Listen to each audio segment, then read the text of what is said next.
are going to start this Diabetic Food Day with this first session that is of an interest. It's a little bit actually of a sentimental reason also, because actually the activities to actually make a change regarding diabetes food-related amputations was started by the International Working Group in 1996, who actually was able to create an international consensus document that was translated into initially 27 languages. And it was very fascinating that it was possible to create a network of people, dedicated people with various professions from various parts of the world. And the person who was of a major instrument for that was what man called the grandfather of the diabetic food today, Karel Bakker, who actually has been a key instrument to actually seize the documents, and also the once fourth every year Diabetic European Conference. So what we're going to share is the experience and what's going on in that area. So Karel, the floor is yours. Thank you, John. I thank the organizers for inviting us. Since a few years, the diabetic food is prominent present at this important meeting, this global meeting. And I'm very happy to see you coming that early. I tell you, we have twice as many people as we started last year. So we progress, and thanks for coming that early. So let me have the first slide. Yes. So the organization has asked me to talk about the IWGDF and the IDF Consultative section. And I'd like to show you who is doing what. But first of all, I like to, because it's the beginning of the session, to talk a little bit about the prevalence of diabetes. Since 2003, we had 195 million people, and in 10 years further, we had 200 million people more, almost 400 million, I think, and we expect to be close to 600 million people with diabetes worldwide. Why is this? Because we are growing too fat, as you can see, and we love Coke and other drinks. And you know, this is an interesting picture. It's Americans, I'm sorry to say, but the left guy said diabetes anorexia, and that's very clear. And also, you know, we don't move enough. We should have more physical activity. If we move every day half an hour, then we live years longer as a diabetic. So this is, you know, having the dog on the treadmill and the guy watching TV with probably some unhealthy drink in his hands. It's not only in America or in the West Europe, but it's also in Africa. People are growing too fat in the Gulf area, in China. So that's a major problem, and we really should work on that. Because of the high incidence of diabetes, we have very serious complications. And one of them, and in fact the most feared one after hypoglycemic attack, is the diabetic foot problem. So every 20 seconds we think we lose a leg due to diabetes somewhere in the world. This was the Lancet issue on foot care in 2005, when the IWGDF and the IDF Consultative section organized a year-round promotion trip on creating awareness on the diabetic foot. So, in fact, we have two organizations, the International Working Group on the Diabetic Food, the IWGDF. Their tasks are step-by-step projects, I'll come back to that, e-learning, global guidelines, and we have a talk about that later today. We provide a newsletter, and we provide the IWGDF website. But also, we have the IDF task force, the consultative section. And they have the food trainer program in their agenda, on their agenda, and the diabetic food care assistant programs. And we expect to get more. So this group, in fact, are the same people. They work very closely together with the IDF. And I'd like to announce a change, although it's half-year old now. I stepped down in December as chair of the International Working Group and IDF Consultative Section. And to the left, you see Dr. Christine van Akker, who is a Belgian endocrinologist. And she is now chairing the board. And we could not wish a better one for chairing and leading these two organizations. So I'm the immediate past chair.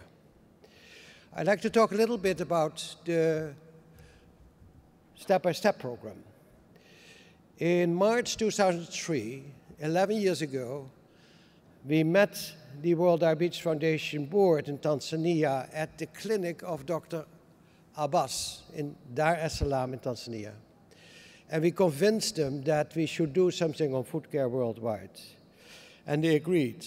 They were not that familiar with food problems, so we told them and showed them the problems. And we designed a step-by-step program, improving diabetes care in the developing world and in low-income countries. The goals and objectives were to create more awareness of diabetic food problems in developing countries, to provide sustainable training of healthcare professionals in the management of the diabetic food. The methods were 3-day training courses will be set up in the selected countries, teams of medical doctors and nurses. That's very important, that we create teams. Very often, you know, we have a congress for nurses, or we have a congress or a symposium for doctors, but you know, the nurses are as much as important as the doctors, and not to forget the podiatry, of course. But in many developing countries, we have no podiatry education. And we have only podiatry education in 20 countries of the over 200 countries in the world. So we rely very heavily on paramedics and nurses in the developing countries. The first course is followed by a second advanced training program. And that will take place a year after the initial course to evaluate performance and progress. It is mandatory that the people who did attend the first course have to be present at the second course. And they have to tell about what they have seen, and they have to register. So we need data collection, and they have to report in the second year how they did. And this is an historic picture in India in 2003. People from the IWGDF and World Diabetes Foundation, they came together 3 days and they designed the program, and it turned out to be extremely successful. At the left you see the late Ali Foster, who did so much for all of us, and at the right Vijay Viswanathan, Chad Pense, Abbas, and the other people from the World Diabetes Foundation, and you see me at the head of the table. We designed a step-by-step food care program for people with diabetes. We designed a handout for patients, movies, videos for the patients and the doctors. We provide them with all the instruments, and the whole course is free. The compensation the participants have to deliver is to collect data, so we can say something afterwards. And you see here, in 2004, this is the first meeting, 4 meetings in India. 760 teams signed up for this course, and we could have only 100. So we divided them geographically in 4 areas, and so we started the course, and that was very successful. There was a lot of interest in the paper, and this course was totally funded by the World Diabetes Foundation. This is the course in Tanzania that followed shortly after the India course. In fact, India and Tanzania were pilot courses. And why do I show this? Not because Dr. Abbas is on the right, although he deserves the highest credits, and not because I am sitting there at the left, but that the Minister of Health in Tanzania, a country with 36 million people, opened the course. And we need the publicity. We need the papers, the TV, and the journals. And if you have the Minister of Health who is opening this course, you get full attention, prime time on TV. And through TV, people are becoming aware of the food problems and that there is something we think we can help. You see here the first course in 2004 in Tanzania. And I'd like to show you 3 slides of the success of Tanzania, all thanks to Dr. Abbas.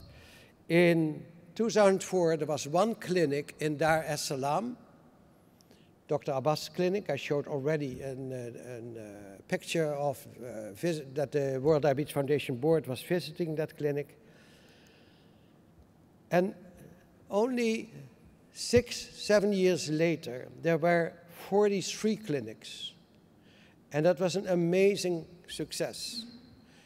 He continued to give courses after the first 2 years of the step-by-step, a kind of step and step on program. And other countries has done the same. Steven Moorbach, who is one of the speakers this morning, and in fact in this session, he had also an exchange program, step-by-step and on, with India. So it doesn't stop with a 2-year program. And Dr. Abbas showed that there is a significant reduction in amputations after these step-by-step programs. And that's for all of us very important. Unfortunately, what mostly counts only is not the reduction of suffering and sores and serious problem, but to save money.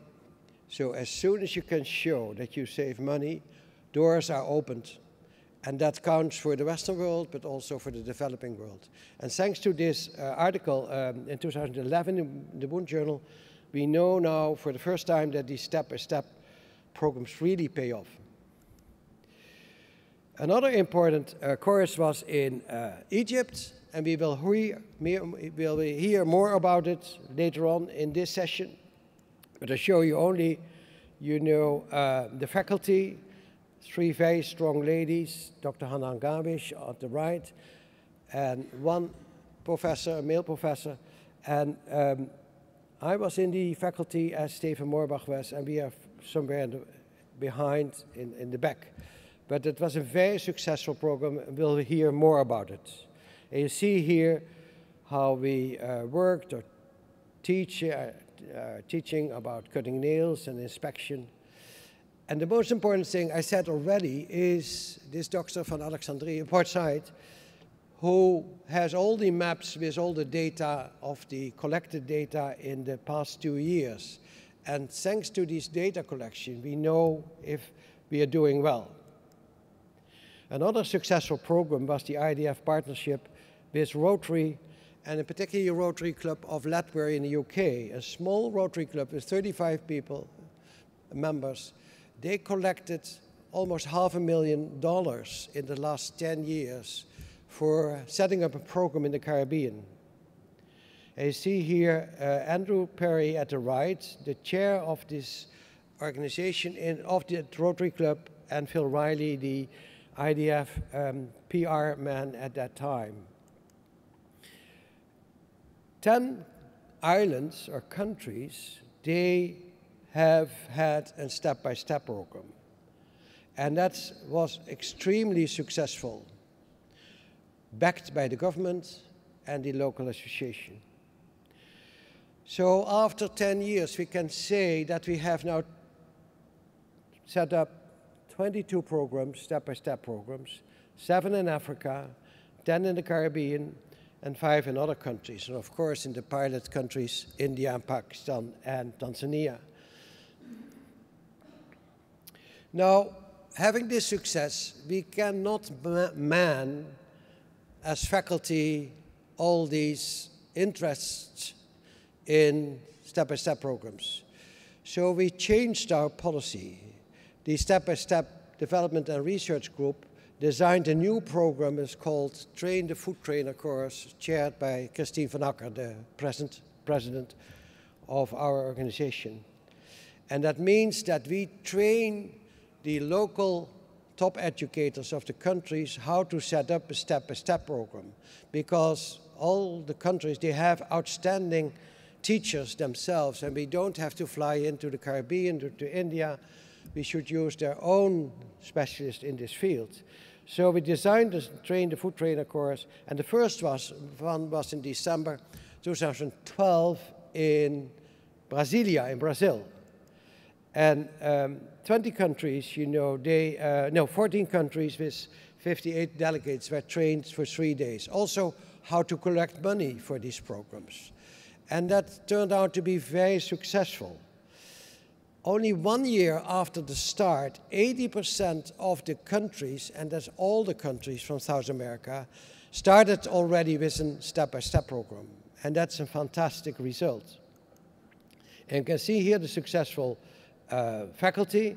In the middle is the rose shirt, that's Christine van Akker. On her left side, Dr. Stefan Moorbach, one of our speakers. And more people, I think, and I hope, familiar for you. It was not, so if you look at the figures of the Saga region, you can see we trained 666 people, specialists. So many specialists, so many GPs, so many nurses, podiatrists, and politicians even. So we did there extremely well. But also we went to the North American Caribbean region, and it's called, we call it the Caribbean Food Care Program, Train the Food Trainer. And you can see here 22 countries gathered in June 2013 in Tobago, and we set up exactly the same program with the top faculty I've showed you already.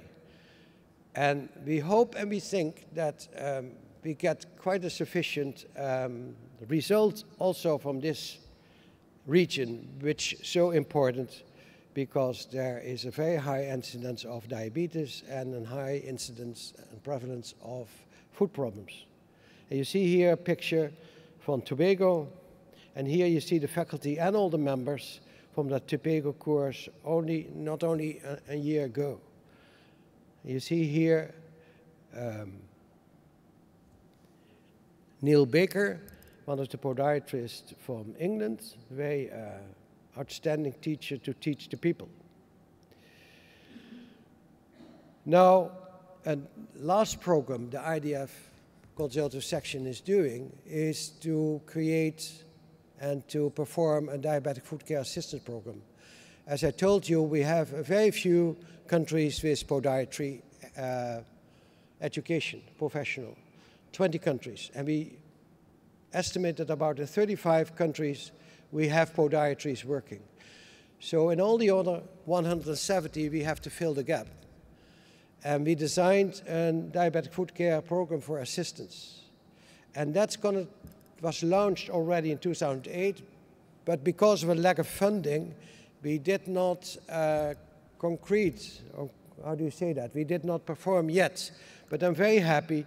You see here the brochure of the launch, but also, you know, I'm very happy to say that now we will have a diabetic food care assistance program in the Gulf area, in Dubai, in November. And that's the first step to do. These are the people who founded this program. At the right, you see it, Professor Wilma Urbancic, Sue Tooley, Karel Bakker, Margreet van Putten, and the late Ellie Foster. So here, 8 to 11 November, we expect to start the first diabetic food care assistance program, a program for paramedics and nurses to learn about food care. It is not ideal because we should use podiatry, of course, but I know per country only 1 or 3 or 4. What the IWGDF is doing, I mentioned already, is to set up a website. It's difficult to remember the site, but remember International Working Group Diabetic Food, IWGDF.org. And if you click on that, you get all our programs, guidelines, and initiatives. And at the end, I invite you for the global important food meeting next year in May in The Hague. That was exactly the same location where we had the nuclear top with Obama and all the world leaders. So we felt we should have a good place. And so we have now the same place. We have, as it was at the nuclear top, 15,000 military men and police to save us. And I was told Hillary Clinton is coming because she needs to get support, to get ground for her new election. And I think, what could you do better than going to a food care program in Holland? So I invite you for this, and I talk later on the guidelines as the chair Jan Appelquist mentioned. So thank you very much.